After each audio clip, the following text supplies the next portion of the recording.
A gente vai ter no material completo um case também totalmente atípico, que é a Telha Norte. Então, pô, será que material de construção vende no conversacional? 40% das vendas da Telha Norte é no conversacional. E aí o mais interessante, por ele conseguir engajar numa conversa, o ticket médio do conversacional é 3 vezes maior que o do e-commerce. E o pequeno negócio, ele não quebra por pagar imposto ou por pagar shopping center. O pequeno negócio e até o grande negócio quebra por comprar errado, comprar um estoque que não vende. É isso que faz um grande problema para os operadores de varejo no Brasil.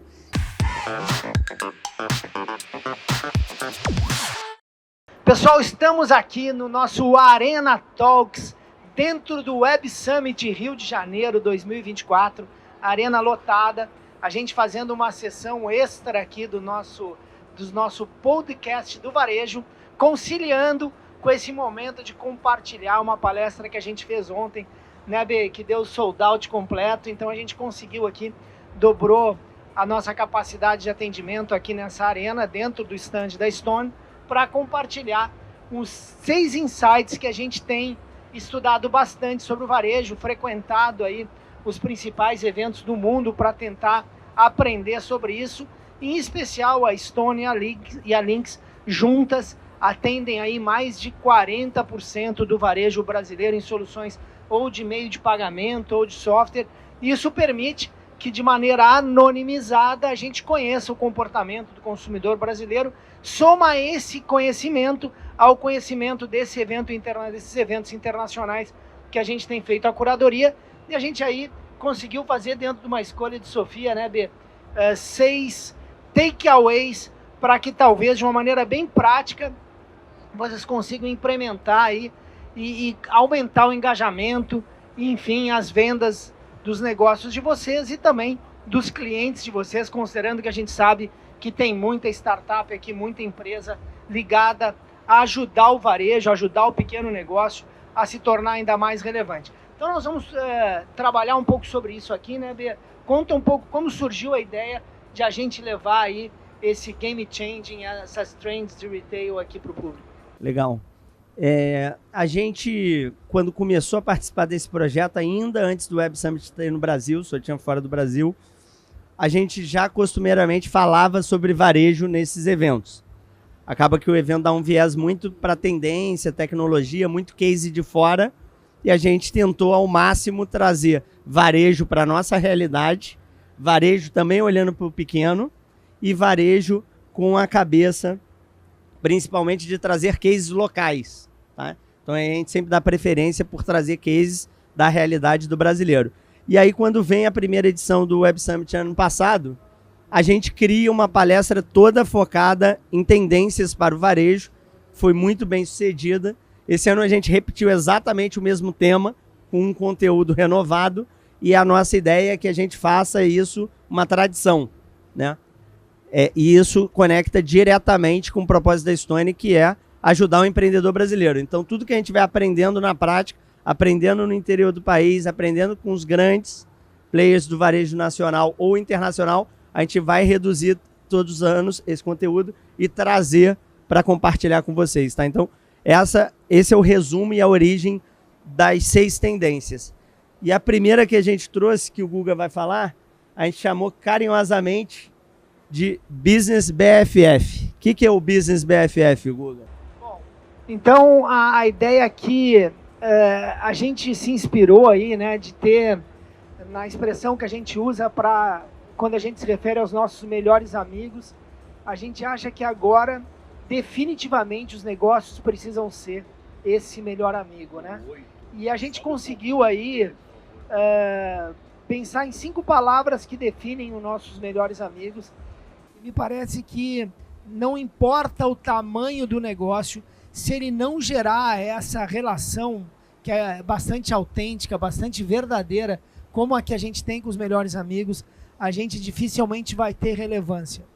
A concorrência tem chegado de uma maneira expressiva de todos os lados, né? A gente vê, e eu vou mostrar um gráfico de como que isso tem acontecido no fast fashion, mas isso é realidade em todos os segmentos, não importa o segmento que a empresa de vocês está inserida, A gente tem que efetivamente se transformar em algo absolutamente verdadeiro com os nossos clientes. E a técnica de a gente cuidar dessas 5 palavrinhas, né? O nosso negócio está inspirando o nosso cliente, ele é aspiracional. Eu estou fazendo com que o meu cliente seja uma pessoa melhor. Eu estou definitivamente integrado e autêntico, eu estou verdadeiro. Não há nenhum problema na atual conjuntura de a gente errar, de a gente se demonstrar frágil, porque as pessoas são frágeis e é o momento das empresas se assemelharem às pessoas para gerarem esse relacionamento, essa empatia, diferente daquelas empresas que forem buscar somente por oportunidade dentro do mercado, que talvez essas tenham um pouco mais dificuldade de prosperar nesse cenário híbrido que a gente traça. E obviamente tem que ser muito divertido, né? A gente não gosta de sair para jantar com aquela pessoa que vai nos vender Amway ou o tempo inteiro querer vender alguma coisa. A gente tem que ser definitivamente divertido, a gente tem que instigar, tem que estar integrado a essa pessoa, tem que ser verdadeiro e tem que estar disponível como só os melhores amigos estão. Então aqui, 5 palavrinhas que resumem bem esse takeaway. E aí, para a gente entender o tamanho dessa dificuldade, quando a gente olha só de 2020 para cá, o que aconteceu no mercado global de varejo, de fast fashion, em bilhões de reais. A Shein, aqui normalmente a gente chama de Shein, né? Mas é menina dentro, né? Por isso que é Shein o nome da empresa.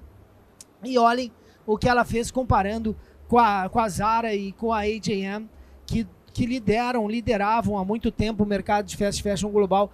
Olhem o que aconteceu com isso. E isso, vocês quando olharem a apresentação completa, vocês vão se impressionar. A Shein não é o maior avanço do ponto de vista de participação de venda.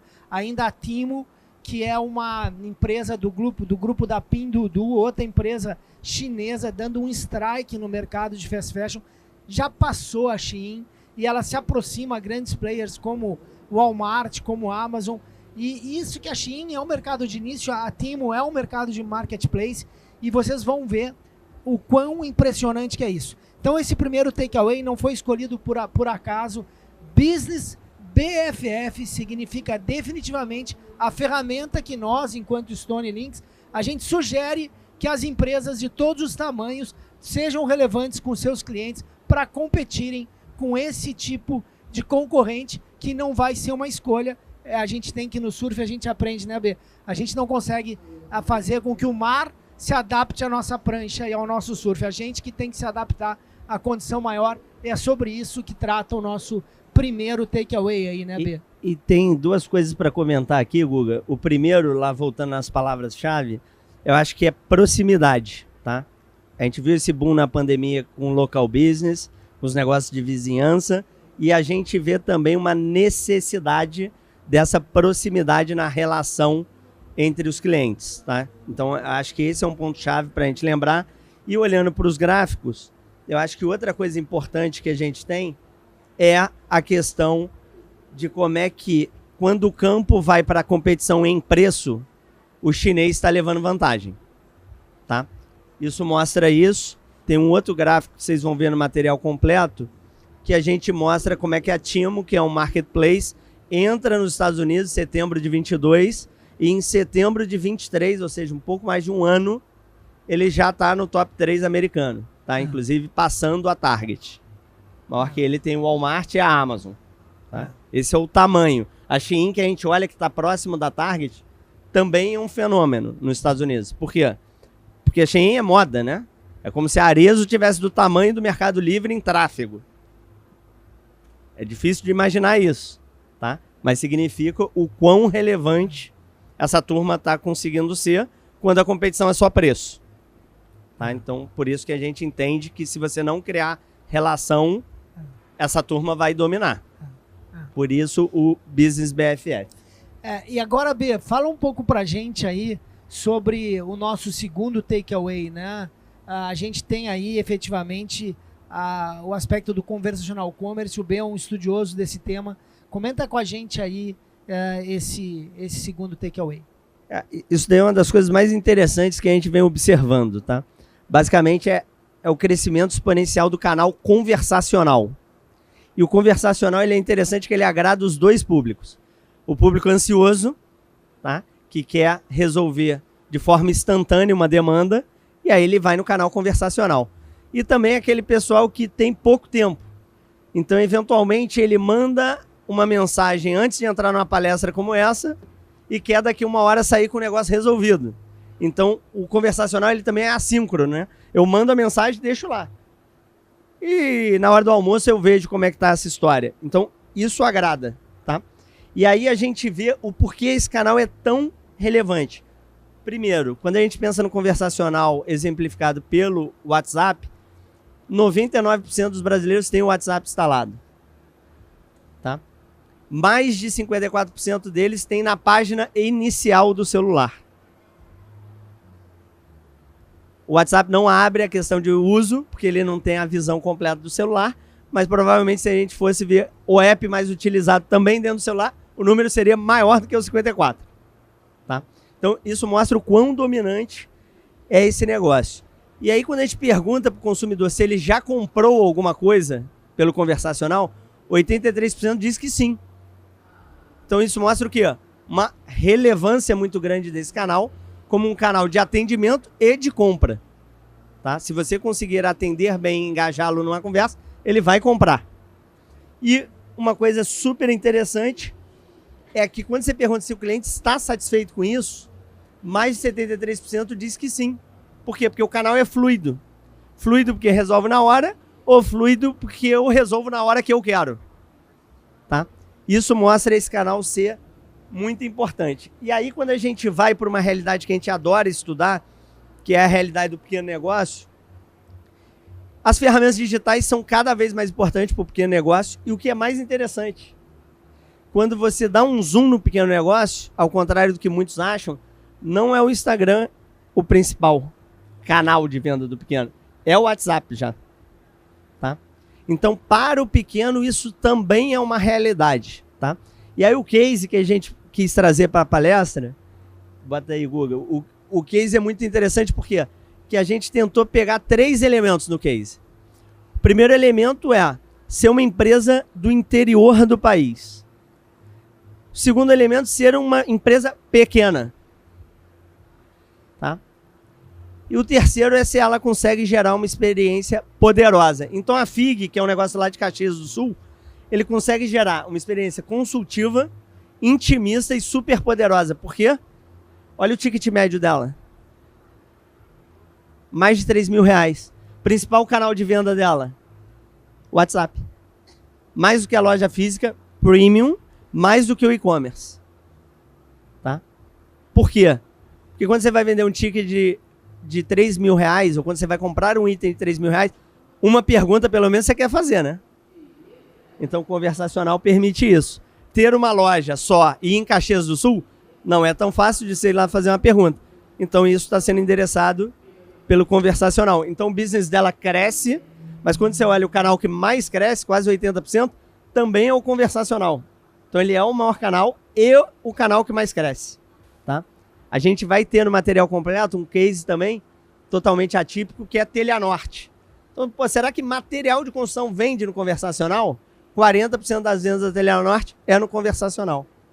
E aí o mais interessante, por ele conseguir engajar numa conversa, o ticket médio do conversacional é 3 vezes maior que o do e-commerce. Então, quando você conversa, você talvez atende o cliente melhor e vende mais. Tá? Então, essa é a mensagem principal desse tópico, canal conversacional. Acho que é uma coisa que todos deveriam ter e explorar. E é barato. De você botar de pé. E agregar isso, né, B? A gente vai para um varejo muito mais conversacional, como o B está ensinando aqui, e preditivo. E a ideia do... Imaginem hoje, a gente tem 63 milhões de usuários dia no TikTok. E a gente tem 47 milhões de usuários dia numa outra plataforma chinesa, que é a Kuai. Ela é 25% menor que o TikTok no Brasil. Pouca gente está usando, está no dia a dia.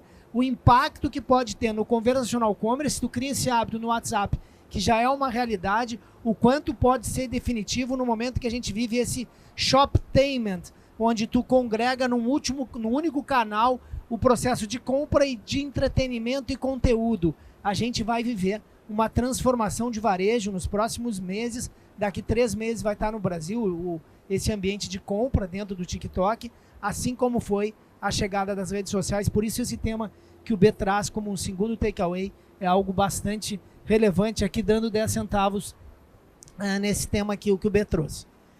O nosso terceiro takeaway, né, B? A gente está num evento que poderia se chamar AI Summit, né? Em todas as palestras que vocês foram, a AI é a ferramenta.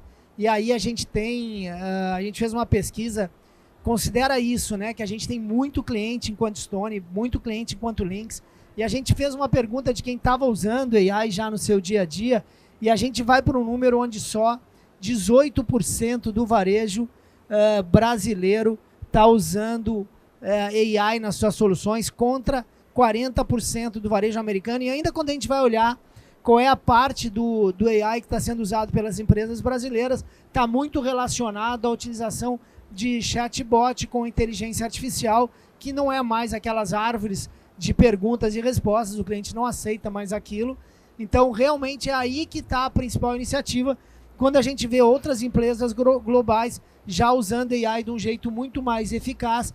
Aqui vocês vão ter chance de dar um dip nas 8 ou 9 formas melhor que o Alibaba, que hoje é a principal ferramenta global de venda, né? A gente tem na Amazon a principal venda norte-americana com mais ou menos 480 bi de dólar. Quando a gente vai para o Alibaba, as duas principais ferramentas, o Taobao e o Tmall, que equivale ao nosso conhecido aqui, ao nosso Mercado Livre e a nossa Amazon, cada uma das ferramentas do Alibaba faz 800 bi de dólar. Então é impressionante o quanto a China tem drivado profundamente e tem trazido o que é efetivamente inovação no que se refere a comportamento de consumo. A China tem, para quem não sabe, praticamente 1/4 das vendas globais de varejo. Então nós estamos falando aí de um país que representa mais ou menos dos 26 trilhões de dólares que é feito de venda. Eles representam 1/4 disso, mas quando a gente vai ver a participação deles no e-commerce, eles são metade da venda do e-commerce global. Então, realmente, esse tipo de inovação, como eles estão trazendo como AI, e isso fica ainda maior quando a gente olha a participação deles no mobile commerce, né, no m-commerce.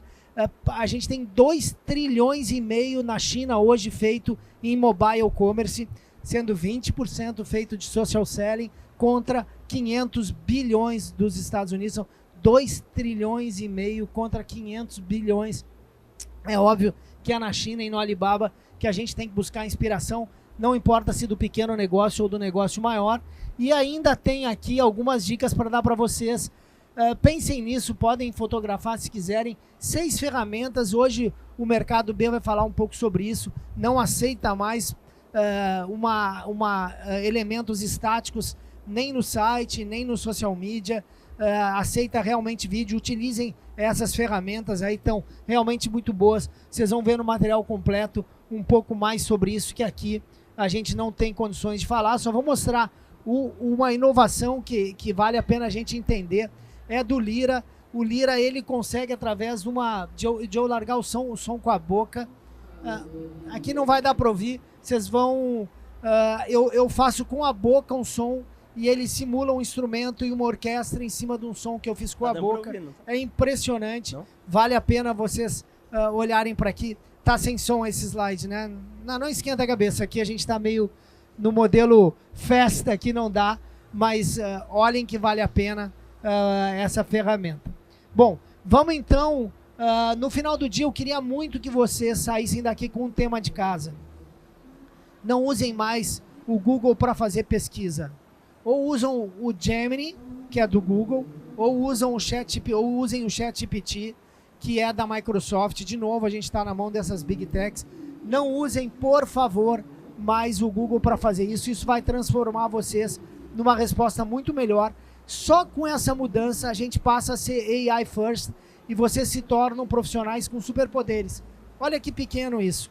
Basta eu não dar mais search no Google, eu dar um search ou no ChatGPT ou no Gemini, vocês passam a ser outro profissional a partir de amanhã, e isso consegue fazer aí de forma gratuita nos browsers. Pode baixar e utilizar o Copilot, funciona muito bem para isso, já com o ChatGPT 4 gratuito. Podem baixar o app ou podem usar dentro do Bing, tá muito simples. Ou seja, aqui é dar um tiro só de AI, dizendo que não é uma coisa pro H3 ou pro futuro. A gente tem a necessidade de se transformar, não é sobre a quantidade de empregos ou de estabelecimentos ou de pequenos negócios que deixam de existir por AI, mas sobre aqueles que, profissionais, estabelecimentos que não usarem AI, não terem muita chance de serem competitivos nesse mundo híbrido. Isso não é para amanhã, galera, é para ontem. Não é mais algo como uma tendência, é efetivamente uma pendência. É um pouco isso que a gente trouxe no terceiro takeaway aí. B, não sei se quer contribuir com isso ou ir já para o quarto. Uma breve contribuição. O app que o Google falou, é só botar lá na Google Play ou na App Store o app do Bing. Aí por dentro do Bing você usa, tá? Então, quem quiser brincar disso, pô, tá aí, tá gratuito, é só brincar em casa.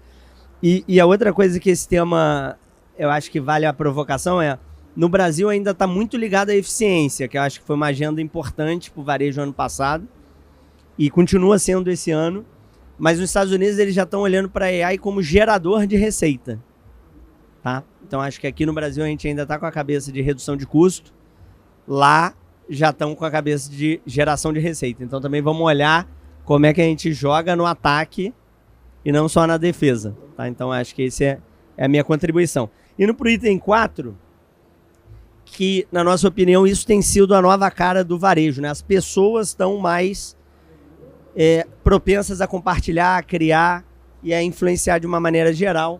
O que reforça isso é esse dado que é muito relevante, que é quando você pergunta para as pessoas quem influenciou uma compra, continua ainda sendo os familiares, tá? A principal fonte. Só que quando você vai para a geração mais jovem, abaixo de 30, o Google até foi mais preciso ontem, abaixo de 27, o influenciador é a principal fonte de influência para a tomada de decisão de compra dele, tá? Então, isso significa que pessoas abaixo desse range de 27, 30 anos, ele está confiando mais no influenciador digital do que na própria mãe, tá? Essa é uma mudança no campo de jogo e que a gente tem que ficar atento, né? Talvez ele fale com a mãe na hora do jantar e com o influenciador ele fica o dia inteiro, tá? Então isso que a gente tem que ficar atento. E aí o interessante é que a gente foi aprofundar para entender como é que está o grau de confiança dele nessa indicação. Uma coisa é você falar, puta, o influenciador influenciou a minha tomada de decisão, mas eu saí satisfeito dessa tomada de decisão. Mais de 80% diz que sim. Saiu satisfeito com a tomada de decisão.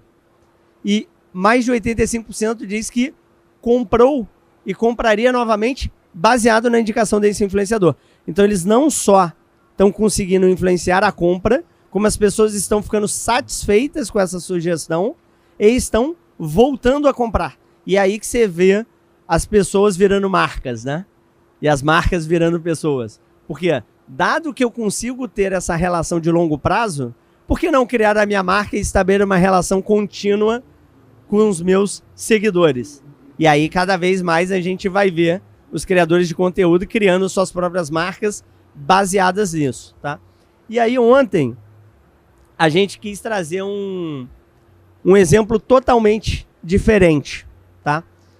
Ao invés de trazer exemplo de diversas influenciadoras, a gente vive muito esse ambiente por conta da Pagar.me, né, que é o nosso produto para o empreendedor do mundo digital. A gente trabalha muito viabilizando a venda de todos esses creators. E a gente tentou sair do exemplo padrão, que talvez o principal destaque aí seja a Virgínia, que também é um cliente Stone. E aí a gente quis ir para quem está fazendo isso fora do ambiente digital. E aí o maior fenômeno do ano passado foi esse produto chamado Tardezinha, tá? Eu não estou falando aqui do Thiaguinho como artista, eu estou falando do produto. Isso é um produto, isso é um negócio separado, tá? Se chama Tardezinha. Então, só em bilheteria e patrocínio, ano passado eles fizeram mais de 200 milhões de receita com alguns shows no Brasil. tá? E eu falo alguns porque não é negócio de todo dia, tá?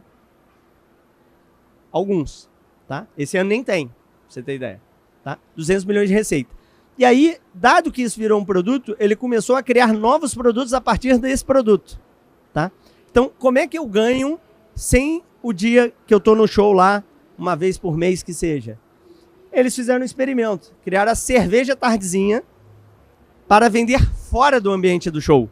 Não é a cerveja obrigatória dentro do ambiente do show que todo mundo foi obrigado a comprar. Não é isso. Fora do ambiente do show. Venderam mais de 20 milhões de unidades da cerveja Tardezinha. Tá? E aí as pessoas começaram a querer ter o show do Tardezinha. Só que com esse nível de investimento e com o preço do ingresso, não era tão possível fazer ali na casa dos amigos. Então eles licenciaram para você ter o seu aniversário Tardezinha. Tá? Então esse é mais um produto e mais uma linha de receita deles. Tá? Então ano que vem eles já prometem voltar com a força dobrada, tá? E a turma lá é fazedora de negócio. E aí você mostra como é que a influência no entretenimento se tornou um negócio e um baita de um business com vários produtos e várias opcionalidades de receita. Tá? É isso que a gente está enxergando. E aí, como o Guga falou, o entretenimento está indo muito para vídeo. Na pandemia a gente viu vídeo sendo o principal formato escolhido pelo consumidor como forma de consumir conteúdo. A tendência é que nesse ano a gente chegue em 60% da preferência. Tá? E quando a gente vai para isso, a gente vê um novo formato se destacando, que são os podcasts. Tá? Que é exatamente isso que a gente está fazendo aqui agora. Tá? Quando a gente vai para o Brasil, e a gente conseguiu esse dado recente, o Brasil é o país que mais consome podcast no mundo. Quase 43% da população ativa na internet consome esse formato. Isso é muito interessante. Mais de 100 milhões de americanos dizem consumir esse formato todos os meses. E super interessante, quase 30 milhões de americanos consomem todos os dias. Tá? E isso fez com que um dos grandes podcasts brasileiros, que é o Flow, se tornasse o mais buscado pelo Google no ano de 2022. Eles não abriram a lista de 23, mas em 22 foi o mais buscado do mundo. Né? A turma do Podpah não está aí, está no material completo. Eles são o principal podcast brasileiro hoje. Eles tinham uma crítica, né, com relação à geração de receita. Ano passado eles fizeram 25 milhões de receita. Soltaram o número do primeiro trimestre, eles já fizeram quase 20 milhões de receita no primeiro trimestre. Tá? Então não é só uma geração de conteúdo. Tem um negócio acontecendo ali. Tá? Então, muito interessante, vale ficar atento a esse novo formato, porque esse formato está sendo o vencedor. Tá? Esse formato está conseguindo influenciar a decisão de compra das pessoas em diversos temas. Tá? E cada vez mais o influenciador micro tem conseguido um macro engajamento. Então, o micro está influenciando mais que o tiro de bazuca do grandão. Mas os grandões continuam fazendo estrago. Tá? Então, eu acho que esse é o principal alerta que a gente queria dar para todo mundo e sugestão. Né? Trabalhem o formato preferido pelo seu consumidor. E olhem só, né? Não é à toa, a gente chega agora no nosso quinto takeaway. Primeiro falamos, né, da importante de se relacionar, né, do Business BFF. Falamos depois a importância de conversar, do conversational commerce. Falamos a AI apoiando tudo isso. E o quarto foi compartilhar justamente num tema onde o B traz. É uma geração que ela aprende muito mais com os influencers, né? E a gente aprende com eles. Então um amigo dizia, né, B? Cara, ok, a nossa geração aprendeu com os pais, com os avós, com o padre, com o professor, e agora aprende com os filhos, né? Com os sobrinhos, com os influencers. A gente não vai ensinar nada pra ninguém, né? A gente só aprende de cima, aprende de baixo. É mais ou menos isso, né? Não, e você fez lembrar, vai estar no conteúdo completo também, um negócio super interessante. Em país desenvolvido, a profissão que as crianças mais querem ser ao crescer é ser professor, tá? Historicamente. E quando a gente olha isso recentemente, nos Estados Unidos e na Inglaterra, isso já mudou, tá? Ele quer ser influencer, acima de professor. Tá? Então mostra que essa tendência vai ser permanente. Tá? No Brasil, certamente, ele já está querendo ser influenciador antes de ser professor. Tá? Acho que a gente, infelizmente, nem passou por essa geração. Ele já tá querendo ser influenciador. Na China eles querem ser astronauta, né? A gente pode ver aí que onde está indo a humanidade. Bom, mas olha, esse material tá muito legal lá também no material completo. Quinto e penúltimo aqui, takeaway pra gente compartilhar com vocês. Eu acho que aqui talvez seja a fruta mais baixa no pé. Tem muita coisa para as startups que estão nos vendo, para as pequenas empresas que estão aqui assistindo, para as grandes empresas olharem para a economia circular como algo definitivo, algo que está crescendo bizarramente. Um negócio de mais de 350 bi hoje no mundo, ele realmente tem uma condição única para cada negócio. E o pequeno negócio, ele não quebra por pagar imposto ou por pagar shopping center. O pequeno negócio e até o grande negócio quebra por comprar errado, comprar um estoque que não vende. É isso que faz um grande problema para os operadores de varejo no Brasil. E o second hand te dá uma chance de tu ter produto consignado, com custo de estoque zero, alavancando o teu resultado, a tua venda. E a gente vê esse movimento crescendo bizarramente, 3 vezes mais rápido do que os produtos novos, é o que tem crescido os usados. Todos nós aqui temos pelo menos 30% das peças do guarda-roupa que gostaríamos de passar para frente, trocar por outras. Não existe, o latino-americano tinha esse medo que o produto usado era um produto com uma energia ruim, um produto que vinha ruim, um produto... Já não tem mais isso. O meu filho mora em Berlim, é brasileiro, mas ele está lá há 2 anos, nunca comprou um produto novo, não é porque ele não pode, trabalha numa empresa de tecnologia como desenvolvedor, poderia comprar, mas não compra. E aqui vocês vejam que em 2023, nos Estados Unidos, cresceu o número de 31% das marcas operando com second hand, às vezes com lojas próprias, às vezes com departamentos próprios. A gente tem no material completo bastante exemplo disso. Olhem com atenção para esse movimento. A gente realmente tem que entender que a gente vira uma sociedade de consumidor para usufruidor. Isso é muito diferente. Isso que para nós, para nossa geração, talvez não seja algo tão palatável, tão próximo, é algo absolutamente natural para a geração que vem aí, da geração Alpha e da geração Z, que é esse o tema, vale muito a pena. Para terminar esse tema relacionado à geração Z e o impacto que ela tem sobre o second hand, quero mostrar para vocês um único case. Lá no material completo tem o case da peça rara, vale a pena olhar. Tem também a importância que o luxo, o quanto o luxo tem crescido em relação a isso. Mas aqui eu quero mostrar para vocês o Benny.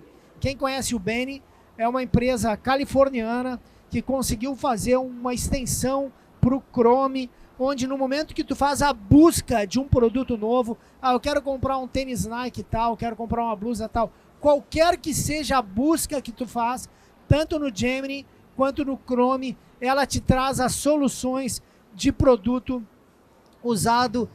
Olhem aqui como é que funciona mais ou menos o Benny. Então tu fez lá a pesquisa e ele te traz dentro do browser, ou seja, imagina como vai ficar fácil para essa quantidade de empresas que já têm as suas soluções de second hand dentro dos marketplaces, dentro dos seus white labels, dentro dos seus apps.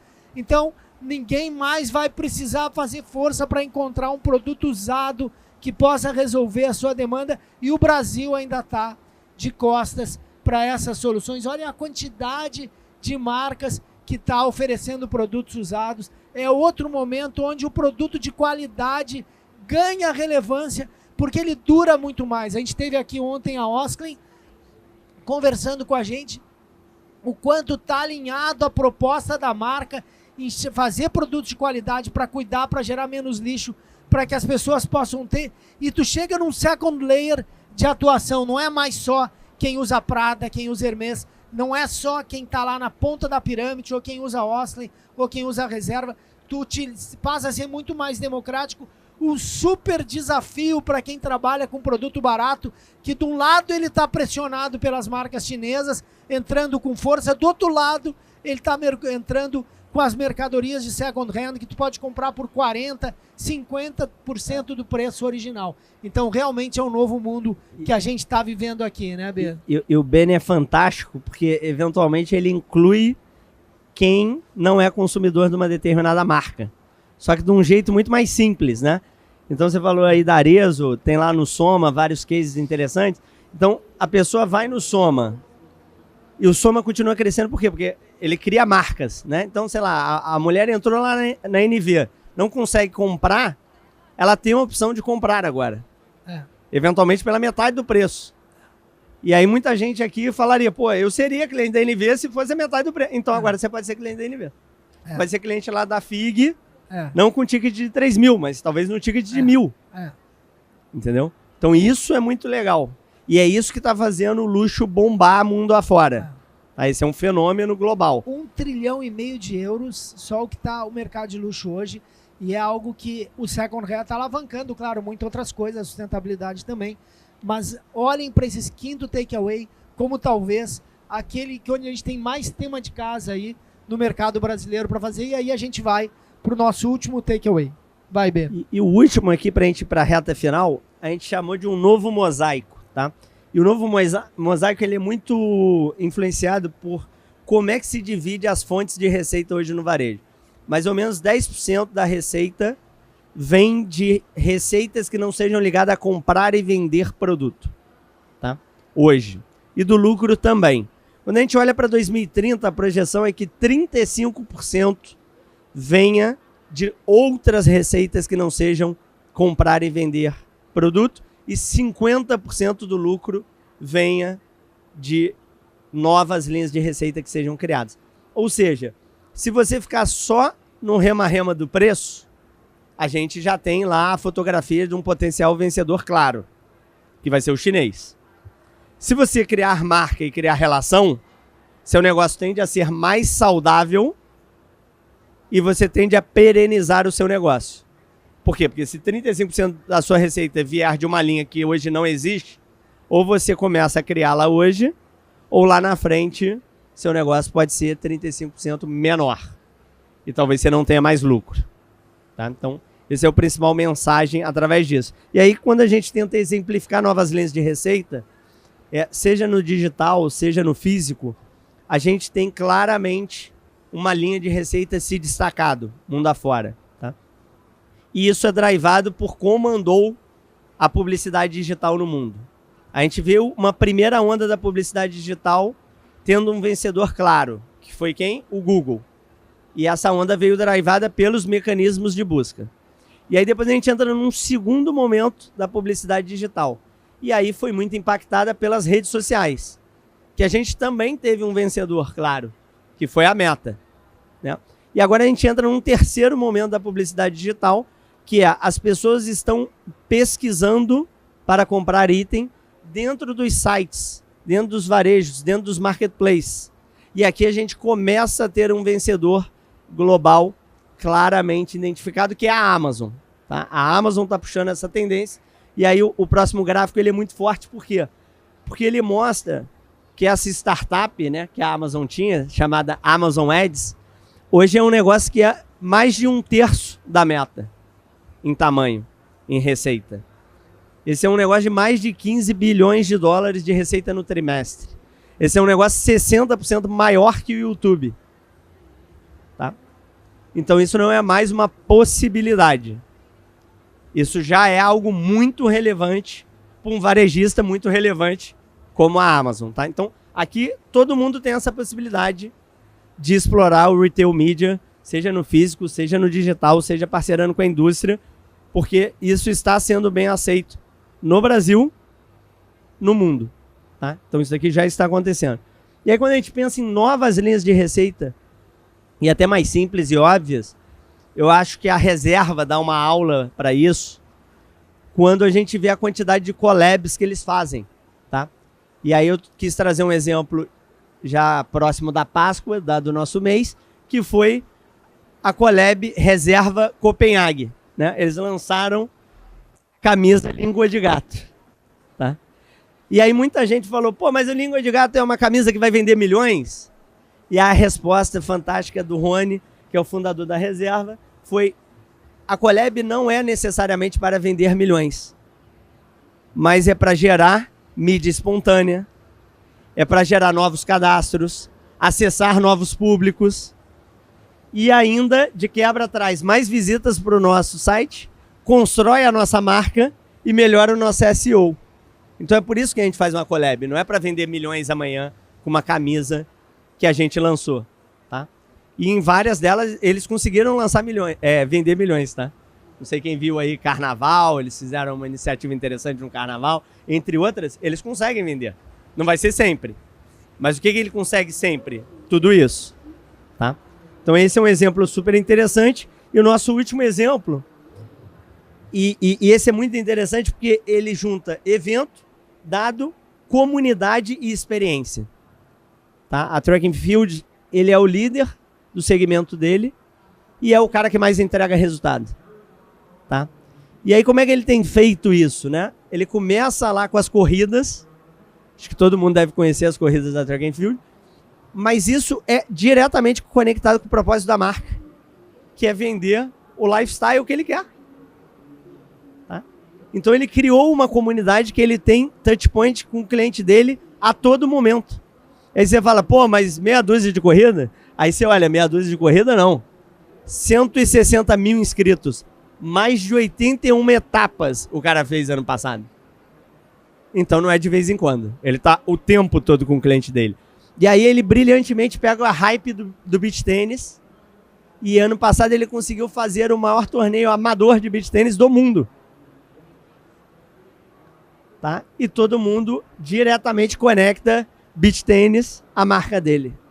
Fora a quantidade de dados e a comunidade que ele criou ao redor dos produtos que ele vende. E de um lifestyle que ele também quer estabelecer. E ele cada vez mais tem criado experiências exclusivas. Ele cada vez mais tem demonstrado que fazer isso gera receita. Para quê? Para ele continuar investindo em inovação, em relacionamento. E sair do quê? Do preço. O pitch da Track and Field não é preço. Né? Então, assim, provavelmente a Shein não está lá impactando a vida dele. Né? Por quê? Porque a Shein não tem isso daqui. Ele tem isso daqui. Tá? Então, eu acho que esse é o exemplo que a gente queria trazer para vocês de como é que a gente tem que olhar para outras formas de receita e de relacionamento com o nosso cliente para garantir que a gente continua crescendo e para garantir que a gente pereniza o nosso negócio para o longo prazo. Tá bom? 10 centavos de contribuição sobre esse tema. Cara, vocês prestaram atenção nisso que o B falou? 35% da receita do varejo em 2030 virá de novas fontes de receita que não comprar de alguém e vender para o trem. E aí a gente tem um bom exemplo para vocês pesquisarem, que é a Camping nos Estados Unidos, que hoje só 30% do faturamento dessa loja de brinquedos vem de comprar e vender brinquedos. O outro terço vem de fazer eventos dentro da loja e vender os dados o outro terço de vender os dados para a indústria desses eventos e das vendas. Ou seja, imagina os varejos que vocês atendem ou que vocês representam, conseguir multiplicar por 3 a venda, trazendo outros negócios como collabs, como outras soluções. Esse sexto takeaway é muito forte, né? Um novo mosaico de receitas. E aí, né, a gente... E é uma forma, Guga, brilhante de você criar experimentos, né? A Reserva faz isso muito bem. Aqui no Rio, trazendo um exemplo mais local ainda de um cliente nosso, a ReHap fez isso no Jardim Botânico, não sei quem tem filho pequeno, e eles descobriram um negócio fantástico, que é, pô, será que a gente não deveria ter isso dentro das nossas lojas, em todas as nossas lojas? E é um pouco do que eles estão pensando a partir do espaço de experiência que eles criaram no Jardim Botânico. Então, por aqui você testa várias coisas, aprende várias coisas que, eventualmente, tem que virar um novo formato da sua loja. E agora o slide mais importante, que é o do QR Code, eles baixarem a apresentação, mas olhem como tem uma linha e que cada um desses itens faz uma frente importante para o varejo brasileiro. Pensem o quanto tem de estudo e de trabalho nisso. Se puderem divulgar, compartilhar, marcar esse slide ou esse tema, marcar o B, marcar a mim. A gente quer que o Web Summit traga cada vez mais o tema de varejo para esse fórum. Existe uma trilha no Web Summit em Lisboa chamada Modum, que fala bastante sobre varejo. Aqui não tem essa trilha ainda. O evento está crescendo, provavelmente vem a ter nos próximos anos. Então, o quanto vocês puderem reverberar, quem tem o interesse no assunto do varejo, a gente aprecia, porque o nosso propósito definitivamente é da Stone, da Lynx, é de a gente empoderar o varejista, o pequeno empreendedor brasileiro, e é trazendo esse tema aqui para o Arena Talks, aqui para a Masterclass, para eventos grandes como esse. A gente tem participado da maioria deles, nacionais e internacionais. Então, quanto mais gente se interessar por isso, nos ajuda nesse propósito, que é tão nobre aí do empreendedor brasileiro ter mais chance, mais vez, para sustentar quem ele ama e a si próprio. Então, vai lá, QR Code aí, para quem quiser a apresentação completa. Aproveitem aí, fiquem muito à vontade para usar. A gente ainda tem mais uns minutinhos aqui, 7 minutos, para quem quiser fazer alguma pergunta ou quiser esclarecer alguma coisa. A gente sabe que a agenda de todo mundo é super apertada aqui, mas a gente quis com isso aí ajudar a turma, né, Bernardo? Eu acho que você deveria ter feito essa pergunta antes do QR Code, né? Agora eu não sei se vai ter pergunta. Se vai ter pergunta, eu não sei como é que tá o tempo, mas se alguém quiser ficar à vontade, a gente vai ficar pelo stand também. Mas o que a gente mais gostaria era de compartilhar com vocês e deixar o material completo aí também para vocês usarem no time de vocês, compartilharem com o pessoal. E tudo que quiserem, a gente vai estar por aqui o dia inteiro, tá? Obrigado, pessoal. Obrigado.